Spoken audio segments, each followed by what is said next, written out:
Order! Order! You are an incorrigible delinquent at times. Behave yourself, man!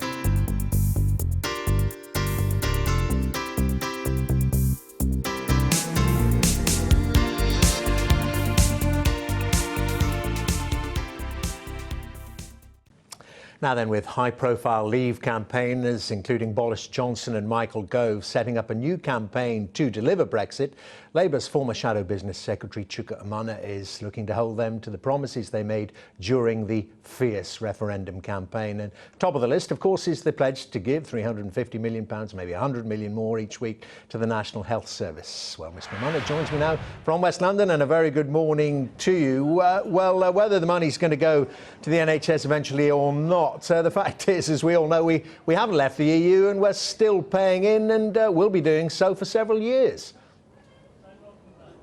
Well, that's right. It obviously depends on when the Article 50, this famous provision of the European Union treaties, is invoked that starts a two-year negotiation process. But you're absolutely right, Dermot. There were a whole series of promises that were made by the Leave campaign, and you've seen the successor organisation to it being launched today, Change Britain, which, as the Conservative supporting website Conservative Home has dubbed Continuity Vote Leave. You were right to mention the £350 million per week, which we were promised would go into the NHS after we have left. Of course, they made a series of other promises too, not least that we would be able to continue trading with the European Union after we leave on the same beneficial terms that we trade with them now. They said that leaving would enable us to scrap VAT on household energy bills. Of course, importantly, they also promised that EU citizens in the UK at the time of the referendum vote would be given the right, guaranteed the right to remain here in the UK. So there were a whole series of promises that were made,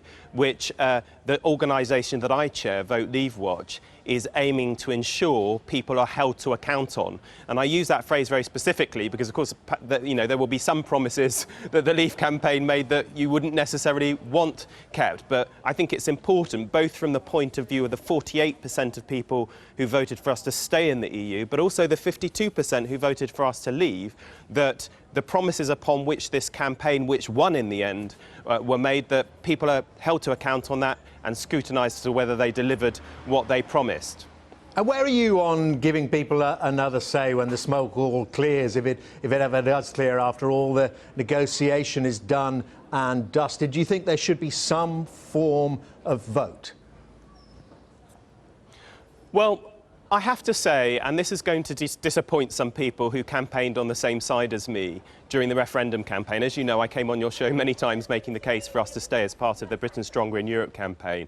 I think we have to accept the result. We can't, because we've now lost, complain about the rules under which the referendum was fought. Now, of course, there were misleading claims made and there were myths propagated. But I think in the end, what drove me to argue for us to stay in is because I didn't like the divisive politics and setting up different groups against each other, which I thought some, I use that word specifically, some in the Leave campaign kind of peddle. I don't like that kind of politics of division. And ultimately, if we're to move forward as a country, we've got to try and heal those divisions and bring people together. So for that reason, I am certainly not calling for a second referendum now. And in fact, I've tried to get a deeper understanding of why those who voted to leave did vote to leave. I represent a constituency, Streatham, which is in the borough of Lambeth, that recorded the highest Remain vote in the country. I went during the summer and spent a day in the constituency of Boston and Skegness with the Conservative MP there, and that's in an area that recorded the highest Leave vote. Now, some people think that those who voted to leave are somehow bigoted, prejudiced and racist, and there are a small minority of people who might fit into that category, but that isn't really what I found in Boston. It's a lot more complex than that. And the nice thing, in a way, was that the challenges and the reasons that people voted to leave in Boston were the same challenges and difficulties that we have in Lambeth. So there can be a meeting of minds there, and I think now part of all of our job, and I do welcome the kind of overall tone of the article that was written in The Sun on Sunday today by Gisela Stewart, who is heading up this new Change Britain organisation, is to work out how we can actually bring people together. But that doesn't mean that all these promises that were made during the referendum campaign by the Leave campaign, which was victorious, it doesn't mean that those should be just discarded and forgotten. But I think there's a real opportunity here, Dermot, for the Prime Minister, because I think she could, if she was clever about this, she could prove both Remain people, Remain campaigners and Leave campaigners wrong in the course of the Brexit negotiations. Mr. Umunna, what about your own future and ambitions? You're standing for chairmanship of the Home Affairs Select Committee. I am, yes. I was already a member of the committee. I am a member of the committee. What drove me to put myself forward for election as a member of the committee were the many issues that arise in my own constituency that the Home Affairs Select Committee looks on. For example, Streatham, we have one of the biggest African Caribbean populations in the country, and yet you're more likely to be stopped and searched, to be charged, to be put through the criminal justice system if you're of an African and Caribbean background. And there are lots of other issues that we're looking at, like female genital mutilation and prostitution, which are also very, very prevalent in my constituency. So that's why I'm putting myself, in part, why I'm putting myself forward to all MPs, because the chair of the Home Affairs Select Committee is elected by all MPs from all sides of the House. I decided to put myself forward this week, having been encouraged to do so by members of Parliament, not just on the committee. A lot of the members of the committee wanted me to put myself forward and are supporting me, but from people across the House.